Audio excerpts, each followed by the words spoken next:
નમસ્કાર દર્શક મિત્રો, સિટી ન્યૂઝમાં આપ સૌનું સ્વાગત છે। સમાચારોની શરૂઆત કરતા પહેલા એક નજર આજના મુખ્ય સમાચારો પર। ધરમપુર તાલુકાના તામછડી ગામે વૃદ્ધ આદિવાસી દંપતીનું ઘર બળીને ખાક। સિલવાસામાં લગાવવામાં આવેલા હોર્ડિંગ્સ મુંબઈના ઘાટકોપરમાં બનેલી ઘટનાને આમંત્રણ આપી રહી છે। અરનાલા ગામમાંથી ગેરકાનૂની અનાજનો જથ્થો ઝડપાયો।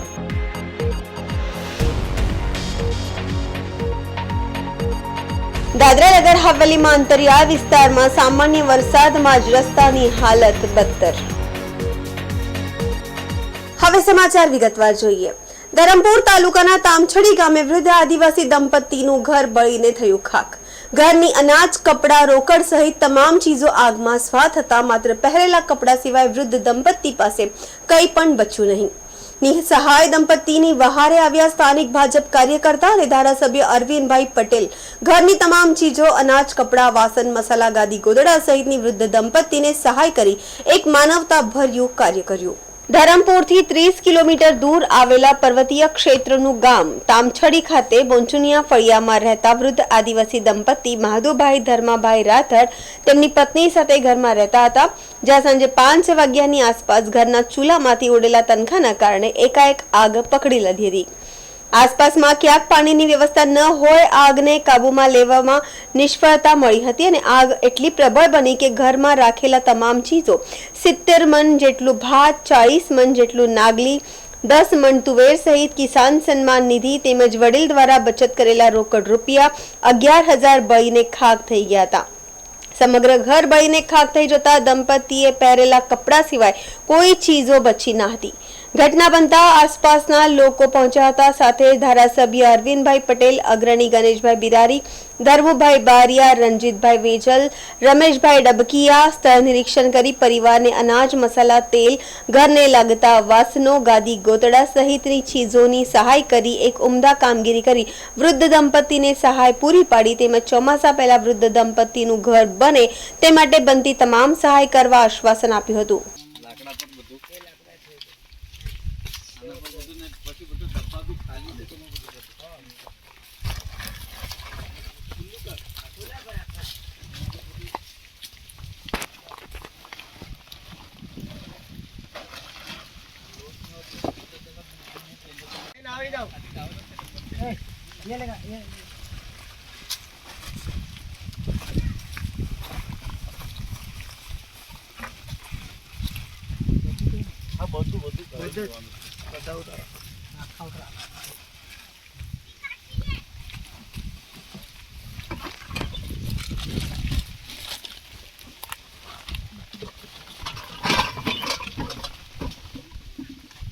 આજે તામસડી બોચુનિયા ફળિયાના મહાદુભાઈ ધર્માભાઈ રાઠડ કે જેઓ આજે ઉંમરવાન છે, બંને વડીલ આજે એ ઘરમાં રહેતા હતા। 3 કાળા જેટલું ઘર હતું। ગઈકાલે જે વાવાઝોડું સાથે પવન ફૂંકાયો ત્યારે એના ઘરમાં રસોઈ કરવા માટે એમણે જે ચૂલા અંગારાવાળા હતા એ અંગારાના તણખા ઉડવાથી એમનું આખું ઘર એક સાથે બળીને ખાક થઈ ગયું। એમાં પણ એમને કિસાન સન્માન નિધિ હેઠળ જે રૂપિયા મળતા હતા એમાં 11,000 રૂપિયા જેટલી એમને કેશ ઉઠી, એ પણ એમની બળીને ખાક થઈ ગઈ। અને એને ઘરમાં જે કંઈ હતું એ ટોટલી વસ્તુ, અનાજથી માંડીને અંદર એક પણ વસ્તુ બાકી રહી નથી। એવા પહેરેલા કપડા સિવાય બીજું કંઈ એ લોકોને બંને પાસે નથી। આજે અમે ગણેશભાઈ બિરારી અને અમારા તાલુકા પંચાયતના પૂર્વ ઉપપ્રમુખ ધર્મુભાઈ અને તામસડીના અમારા આગેવાન રણજીતભાઈ અને બીજા જે આ ગામના અગ્રણી અહીં આવીને આ લોકોને વહારે થયા છે। એ લોકોના માટે જે જીવન જરૂરિયાતની વસ્તુ કે જે કપડાં હોય, બંને માટેના બૂટ, ચંપલ હોય કે પછી અત્યારે એમને ચોમાસાના સિઝનમાં એમને ખાવા માટે દરેક પ્રકારનું કઠોળથી માંડીને, ચોખાથી માંડીને, લોટથી માંડીને એમને ઓઢવા પાથરવાથી માંડીને એને દરેક વસ્તુ આજે એમને આપી, એનાથી આજે એ લોકોને પણ એક શાંતિ થઈ છે અને આવનારા દિવસોમાં પણ એમનું જે ઘર છે એ તાત્કાલિક બનાવવા માટે સ્થાનિક આખી ટીમ તૈયાર છે. એટલે એ કુટુંબ બહારે આજે બધા જ લોકો આવ્યા છે અને આજે આવા પરિસ્થિતિમાં જ્યારે લોકો મૂંઝાય ત્યારે અમારો તમામ ભારતીય જનતા પાર્ટીનો પરિવાર આવી રીતે કાયમ મદદ કરે છે અને આવનારા દિવસોમાં આવું કોઈ પણ જગ્યાએ કંઈ થાય, કુદરતી ઘટના બને તો માનવતાના નાતે અમારી ફરજમાં આવે કે અમારે એમના વહારે થવું અને એ જ માટે અમે અહીંયા આવ્યા અને એમના વહારે થયા, એમને આશ્વાસન આપ્યું છે અને એમને વહેલામાં વહેલી તકે એ લોકો સ્વસ્થ થાય અને એ લોકોનું સુખી જીવન જીવે એવી ભગવાનને પ્રાર્થના કરું છું. મારું નામ રંજીતભાઈ દેવજીભાઈ વેજલ, હું તામચડી ગામનો વતની છું અને એક કાર્યકર્તા છું. હવે ગઈકાલે વાવાઝોડું આવ્યું, એની વાવાઝોડની અંદર જે સમય 5 વાગ્યાનો ગાળામાં જે વધારે પવન વધારે આવવાથી અને ઘેરમાં કંઈક ચૂલામાં એમ તો આગથી ઓલાવી નાખેલી, પરંતુ જરાખાન રહી ગયેલી હોય અને પવનના આધારે ઉડીને આખા ઘરની અંદર ચારો ભરેલો અનાજ હતો અને બધું સળગી ગયું. અને અમે બધા ગામના તાલુકા પંચાયતના સભ્ય ધર્મુભાઈ અને ચોંડીપડાના ડબકે સાહેબ રમેશ અને બધા મને જાણ થતામાં અમે બધા આવી પણ ગયા અને ઓલાવવાનો પ્રયત્ન કર્યો, પણ સાહેબ એ 1 કિલોમીટર દૂર પાણી છે અને પાણી ઓલાવવાનો એ કંઈ પાડી જ નથી, એટલા માટે અમારે તે કંઈ થયું જ નથી. પરંતુ નુકસાનમાં અનાજમાં 70 મણ કંઈ ભાત હતો અને 40 કિલો કોઈ નાગલી હતી, 40 મણ અને 10 મણ છે તો તુવેર હતી અને અડદ છે તો 5 મણ.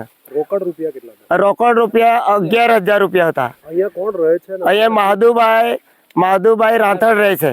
અત્યારે શું પરિસ્થિતિ? અત્યારે પરિસ્થિતિમાં બધું સળગી જવાથી એમને કંઈ પણ એક સાંજનું ખાવાનું નથી. પરંતુ અમારા ધરમપુર તાલુકાના ધારાસભ્યને જાણ કરતા, સાથે ગણેશ બિરારી અને એને જાણ કરતા અહીં આજની તારીખમાં આનો 2-3 મહિનાનું આખું અનાજ પૂરું પાડ્યું છે ધારાસભ્યશ્રીએ અને કપડાથી માંડીને તમામ વસ્તુ અહીંયા પહોંચાડી દીધી છે ધારાસભ્ય. અને આ સ્થળે જે આ ઘટના થઈ છે એ અંદર ધારાસભ્ય પહોંચી ગયા છે.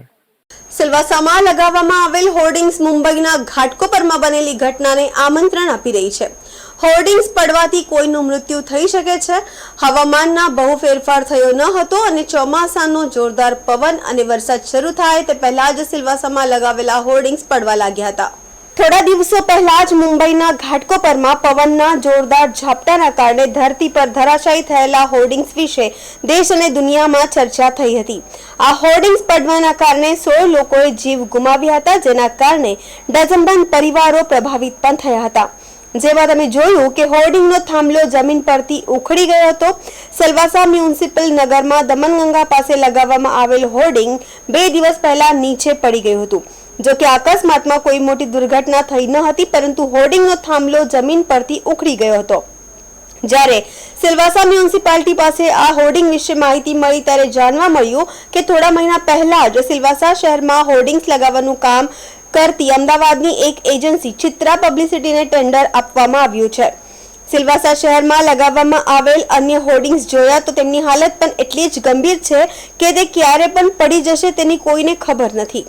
સિલવાસા કાવેરી હોટલના હોર્ડિંગ્સમાં તે નજીકના હોર્ડિંગ નીચે પાણીપુરી ખાતા જોવા મળ્યા હતા અને અહીં પણ જે હોર્ડિંગ્સ લગાવવામાં આવ્યું હતું તેની હાલત એટલી ગંભીર હતી કે તેને પણ અહીં ત્યાં વેલ્ડિંગ એંગલ કરીને રિપેર કરવામાં આવ્યું હતું અને કોઈક રીતે આ હોર્ડિંગનો ટેકો આપ્યો હતો.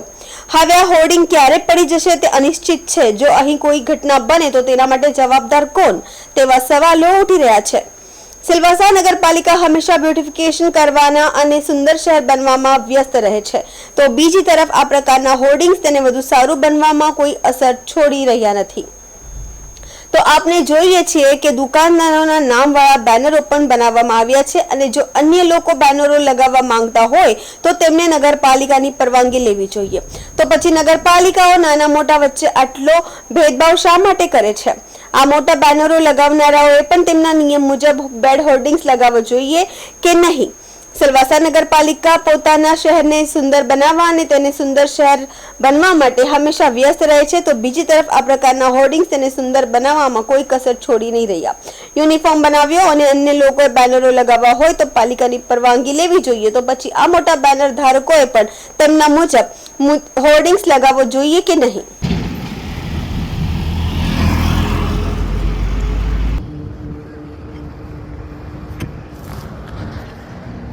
हाँ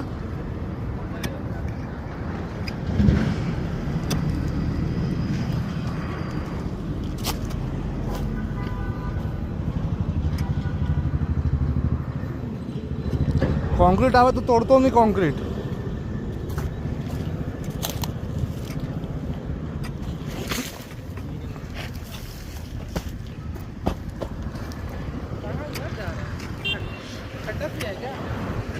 वही तो. દાદરા નગર હવેલીના વાતાવરણમાં પલટો. છેવાડાના કેટલાક વિસ્તારોમાં છૂટો છવાયો હળવો વરસાદ. થોડા સમય સુધી ઝડપી પવન ફૂંકાતા તોફાની માહોલ સર્જાયો હતો. વાલધા ચોથાપાડામાં એક પરિવારના લગ્નમાં વરસાદ અને પવન બન્યો વિલન. ઘર આંગણે બાંધેલો મંડપ પણ ઉડ્યો. વલસાડના કપરાડાના ધરમાળ ગામમાં એક ઘરના પતરા અને છત પણ ઉડ્યા. છેલ્લા 4 દિવસથી વાતાવરણમાં પલટો અને વરસાદથી મુશ્કેલી સર્જાઈ.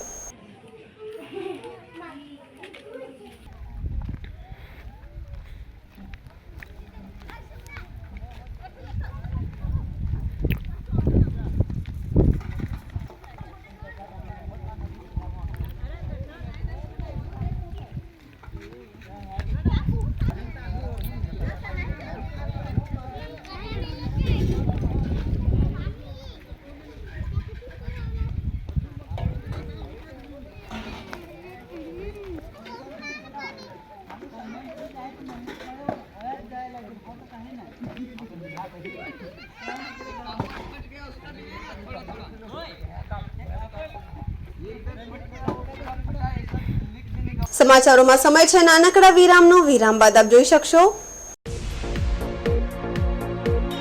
અરનાલા ગામમાંથી ગેરકાનૂની અનાજનો જથ્થો ઝડપાયો.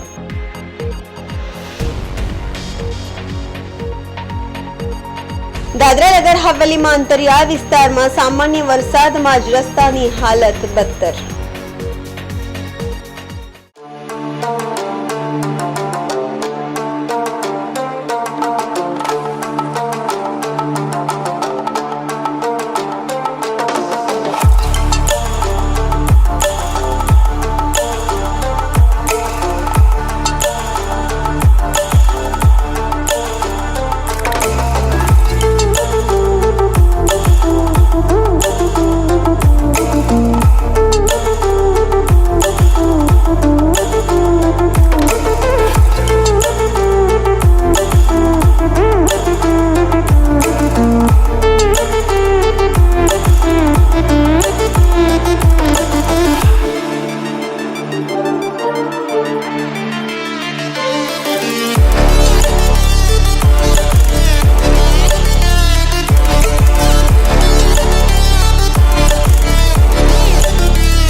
બાદ આપનું સ્વાગત છે.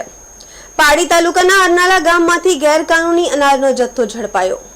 અરનાલા ગામમાંથી લાખો રૂપિયાનો ગેરકાયદેસર અનાજનો જથ્થો ઝડપાયો છે. મળતી માહિતી પ્રમાણે વલસાડ જિલ્લાના પાડી વિસ્તારમાંથી ગેરકાયદેસર રીતે સંગ્રહ કરવામાં આવેલ અનાજના જથ્થાને પકડી પાડ્યો હતો. સોશિયલ ઓપરેશન ગ્રુપ વલસાડની ટીમ દ્વારા લાખો રૂપિયાનો ગેરકાયદેસર અનાજનો જથ્થો ઝડપ્યો હતો. પાડી મામલતદાર કચેરીમાં સ્પેશિયલ ઓપરેશન ગ્રુપ વલસાડની ટીમ દ્વારા લેખિતમાં ફરિયાદ કરવામાં આવી હતી, પરંતુ વહીવટ તંત્ર કોઈ પણ જાતની કાર્યવાહી હાથ ધરવા માટે ઉપસ્થિત રહ્યા નથી.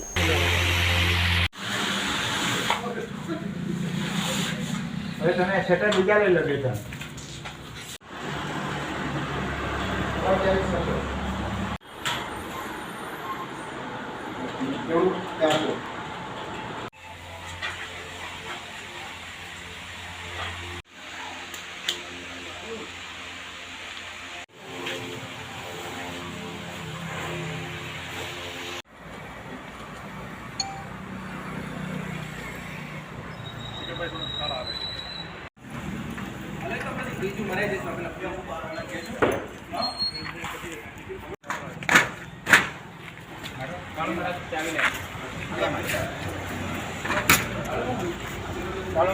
વાપી તાલુકાના કોપરલી રોડ રાતા ગામથી 10 ફૂટ ઊંડી સેફ્ટી ટેન્કમાં ફસાયેલ 8 ફૂટ લાંબા અજગરને બચાવી લેવાયો. વાપીના રાતા ગામ કોપરલી રોડ પાસે આવેલ એક અવાવરૂ જગ્યાએ બનાવેલ સેફ્ટી ટેન્કમાં એક 8 ફૂટ લાંબો અજગર પડી ગયો હતો, જેની જાણ ત્યાં રમવા માટે આવેલ સ્થાનિક લોકો દ્વારા વાપીની એનિમલ રેસ્ક્યુ ટીમને કરતા ટીમના વર્ધમાન શાહ દ્વારા ઘટના સ્થળે પહોંચી આશરે કલાકની મહેનતે 10 ફૂટ ઊંડી સેફ્ટી ટેન્કમાં ઉતરી વિશાળકાય અજગરને સુરક્ષિત બહાર કાઢી લેવામાં આવ્યો હતો. આસપાસના લોકોને અજગર વિશે સામાન્ય માહિતી આપી અને અજગર જેવા સરીસૃપ ખેડૂતોના મિત્રો હોય જે ખેતરનો બગાડ કરતા જીવોને પોતાનો આહાર બનાવી તેમની મદદ કરતા હોય છે, જણાવી ઘટનાની જાણ વન વિભાગને કરી તેને નજીકના વન્ય ક્ષેત્રે છોડી દેવામાં આવ્યો હતો. સમાચારોમાં સમય છે નાનકડા વિરામનો. વિરામ બાદ આપ જોઈ શકશો દાદરા નગર હવેલીમાં અંતરિયાળ વિસ્તારમાં સામાન્ય વરસાદમાં જ રસ્તાની હાલત બદતર.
ફરી આપનું સ્વાગત છે.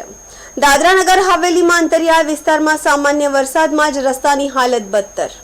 દાદરા નગર હવેલીના અંતરિયાળ વિસ્તારોમાં ભારે પવન સાથે બરફના કરા સાથે વરસાદી ઝાપટા પડ્યા હતા. કેટલાક વિસ્તારોમાં ઝાડો પડી ગયા હતા, લગ્ન મંડપ પણ ઉડી ગયા હતા અને ખાનવેલ ખૂટલી રોડ જે છેલ્લા 2 વર્ષથી કામ ચાલી રહ્યું છે, જે અધૂરું હોવાના કારણે અને માટી નાખેલ હોવાના કારણે સામાન્ય વરસાદમાં જ રસ્તાની હાલત બદતર થઈ ગઈ છે, જેના કારણે વાહન ચાલકોને ઘણી જ તકલીફો પડી રહી છે. આ રસ્તાનો ઉપયોગ કપરાડા તાલુકાના કેટલાક ગામના લોકો પણ નોકરી પર આવવા જવા માટે ઉપયોગ કરે છે અને દૂધની ગામે આવતા પ્રવાસીઓના વાહનો પણ અટવાયા હતા. દૂધની નવપાડાથી કરચોન 3 રસ્તા સુધી પણ રસ્તા પર કાદવ કીચડના કારણે વાહનો 2 થી 3 કલાક સુધી ફસાઈ જતા અટવાયા હતા.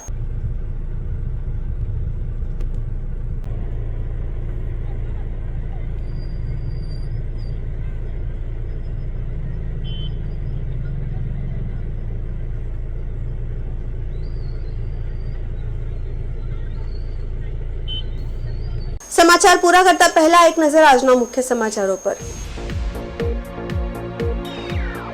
ધરમપુર તાલુકાના તામછડી ગામે વૃદ્ધ આદિવાસી દંપતીનું ઘર બળીને ખાક. સિલવાસામાં લગાવવામાં આવેલા હોર્ડિંગ્સ મુંબઈના ઘાટકોપરમાં બનેલી ઘટનાને આમંત્રણ આપી રહી છે. અરનાલા ગામમાંથી ગેરકાનૂની અનાજનો જથ્થો ઝડપાયો.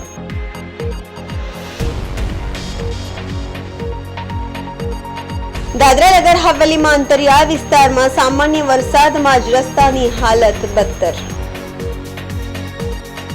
તો આ હતા અત્યાર સુધીના સમાચાર. જોતા રહો સિટી ન્યૂઝ. નમસ્કાર.